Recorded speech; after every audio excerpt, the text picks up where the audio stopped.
Bien, ¿qué tal estudiantes? Esta es la explicación del ejercicio 18 también. Disculpen, no se pudo realizar la grabación correcta, había sido en clase, entonces lo que voy a hacer es hacer la explicación del razonamiento para la resolución de este ejercicio. Este es un columpio que tiene un brazo de 3 metros, que tiene una cuerda de longitud de 5 metros y hace girar a una persona en respecto a un eje vertical. El eje vertical está representado por la línea que nosotros tenemos visible acá. Y lo que hace obviamente es girar a esta persona en relación a ese eje. Nos da a nosotros la condición de el ángulo que forma la tensión en relación al eje vertical, que es de 30 grados. Y nos da obviamente la condición de determinar el valor del periodo.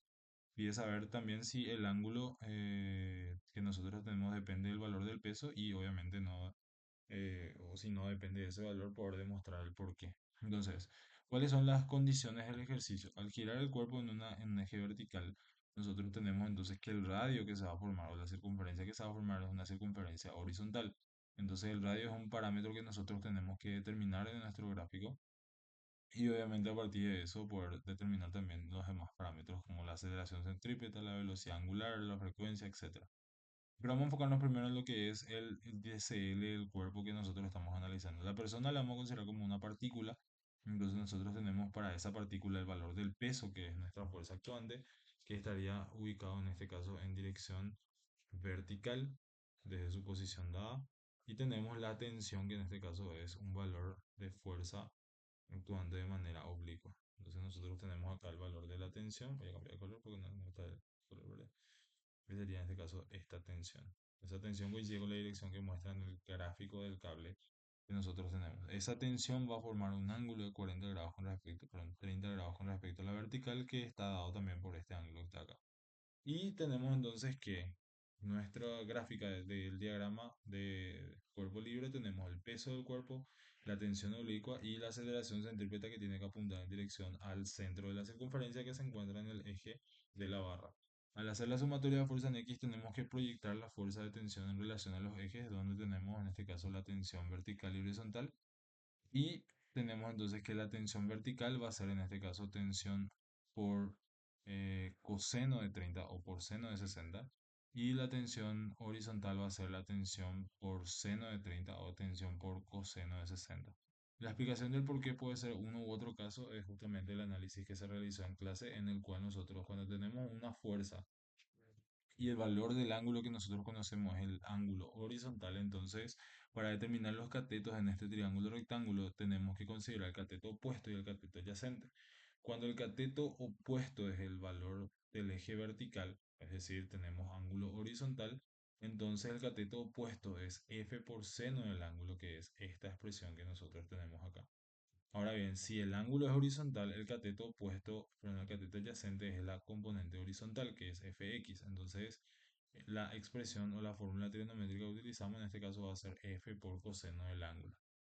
Ahora bien, cuando yo hago en este caso la utilización del ángulo con respecto al eje vertical, que se muestra en este caso como el ángulo beta, nosotros, ¿qué es lo que tenemos? Que el ángulo beta nos da un triángulo rectángulo donde el cateto opuesto es la componente horizontal de la fuerza y el cateto adyacente es la componente vertical. Entonces, cuando determinamos el cateto adyacente, nosotros siempre utilizamos la función coseno. Entonces, el cateto adyacente ahora se convierte en la componente vertical y el cateto opuesto al ángulo beta se convierte en este caso la componente horizontal de la fuerza. Entonces, la condición es, cuando nosotros vamos a determinar el cateto opuesto, entonces nosotros utilizamos el valor de la expresión. Voy a reubicar estos elementos en esta posición. Vamos a ver si me deja cambiar esto del width.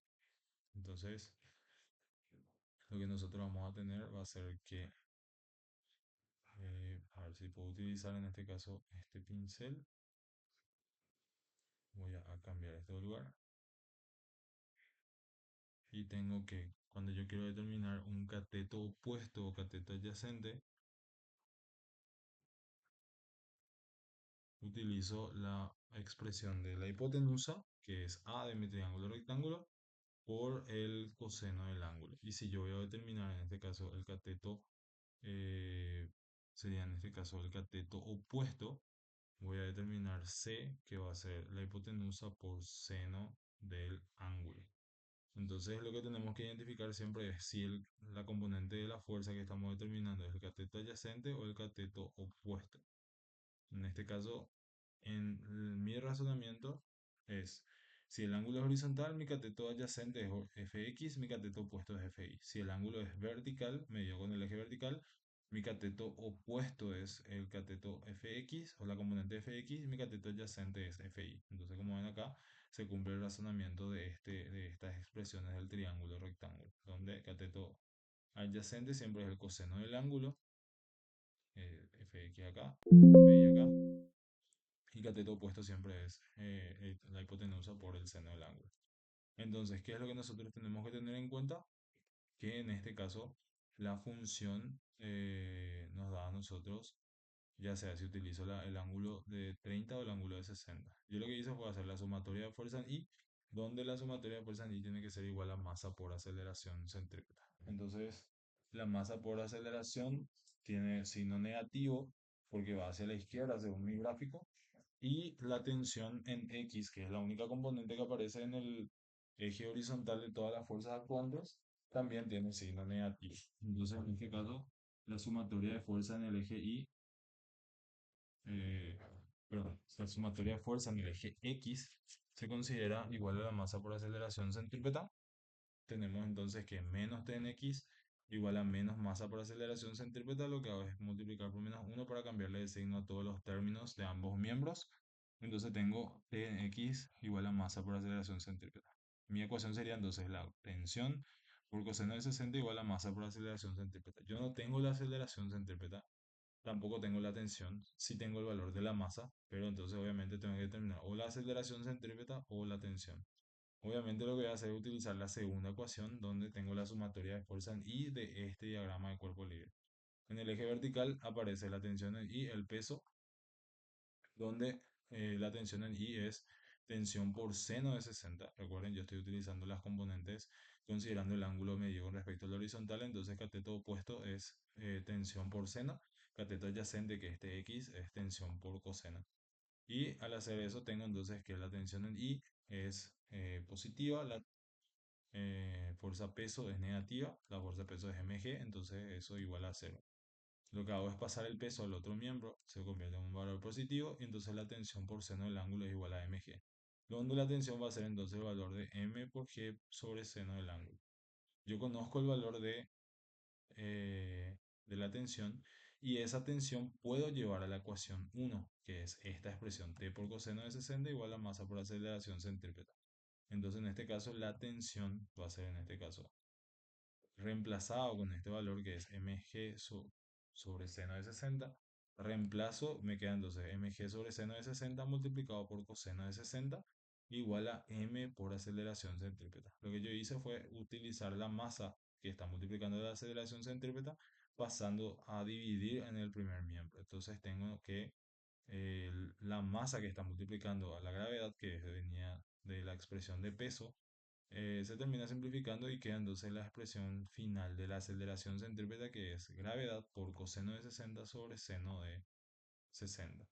Entonces hago la división o reemplazo los valores, gravedad 9,8, coseno de 60, dividido seno de 60, entonces a la aceleración centrípeta igual a 5,65 metros por segundo al cuadrado. Entonces, ¿qué razonamiento tenemos acá? La aceleración centrípeta no depende del valor de la masa del cuerpo, es decir, es totalmente independiente porque no aparece ninguna expresión que dependa del valor de la masa. Depende directamente de la gravedad y depende del ángulo de inclinación que tenga la tensión en mi gráfico del diagrama de cuerpo libre. Ese mismo ángulo que nosotros tenemos acá mostrados como un valor de referencia o que podemos determinar que es el ángulo medio respecto a la horizontal o la vertical, el valor de la aceleración centrípeta depende de la gravedad del lugar y depende del valor de, eh, del ángulo de inclinación. Entonces, en este caso, no depende directamente de la masa. Entonces, cuando yo voy a determinar mi aceleración centrípeta, yo necesito obviamente utilizar la expresión de velocidad al cuadrado sobre radio o velocidad angular al cuadrado por radio, donde aceleración centrípeta es igual a 5,65 metros por segundo. Ahora, el radio, ¿de dónde obtengo el valor del radio?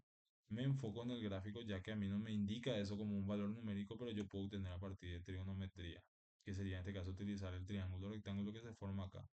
Entonces vamos a fijarnos en este caso en esta gráfica. La distancia de radio tiene que ser medida desde el eje hasta la posición donde se encuentra la persona. La distancia del brazo que sobresale, en este caso del columpio, es de 3 metros y lo que tengo que determinar es el valor de este cateto opuesto del triángulo rectángulo que tiene hipotenusa igual a 5 metros, cuyo ángulo interior conocido es de 30 grados, por ende el otro ángulo va a ser de 60 grados. Entonces en este triángulo rectángulo que yo tengo, hipotenusa 5, ángulo conocido es 30 y lo que yo voy a determinar es el cateto opuesto a ese ángulo de 30. Entonces, si yo voy a determinar el cateto opuesto, utilizo hipotenusa por seno del ángulo. Entonces tengo que el valor del cateto opuesto es 2,5 metros, entonces el valor del radio de la circunferencia horizontal que está describiendo la persona es de 5,5 metros. Utilizando esos valores, entonces yo puedo determinar ya el valor de la velocidad angular aplicando la igualdad de aceleración centrípeta igual a velocidad al cuadrado por radio, obteniendo entonces en este caso la expresión del despeje que la velocidad angular es igual a aceleración raíz cuadrada de aceleración centrípeta sobre radio. La aceleración centrípeta determinamos que es 5,75, el radio es 5,5, entonces la velocidad angular tiene un valor de 1,01 radianes por segundo.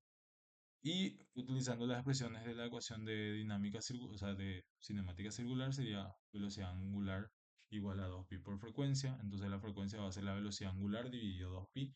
Ya tengo el valor de la velocidad angular, que es 1,01 dividido entre 2pi, entonces me da el valor de la frecuencia, que es 0,16 Hz.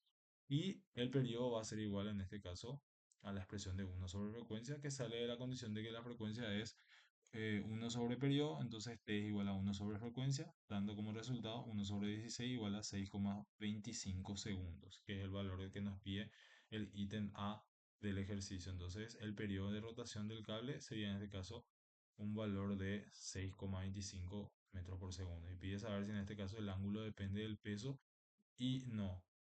En este caso nosotros vemos que el valor del ángulo no depende del peso, ya que ninguno de los parámetros que nosotros tenemos, ni el ángulo de inclinación de la tensión respecto a la horizontal que nosotros tenemos acá, ni la velocidad angular, ni el peso, o sea, ni la aceleración centrípeta, ni la frecuencia, ni el periodo dependen de eso. ¿Por qué? Porque si nosotros tenemos que la aceleración centrípeta no depende de la masa del cuerpo, no depende del peso, entonces la aceleración, perdón, la velocidad angular tampoco va a depender de ese valor por esta expresión, porque depende de la aceleración centrípeta.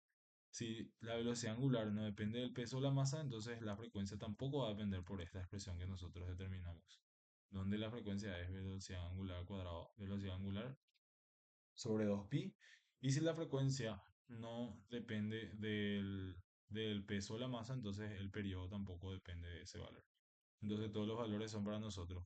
Todos los parámetros del movimiento circular no dependen de la masa, entonces la respuesta para esta segunda condición es que el ángulo no depende del valor de la masa o peso del pasajero.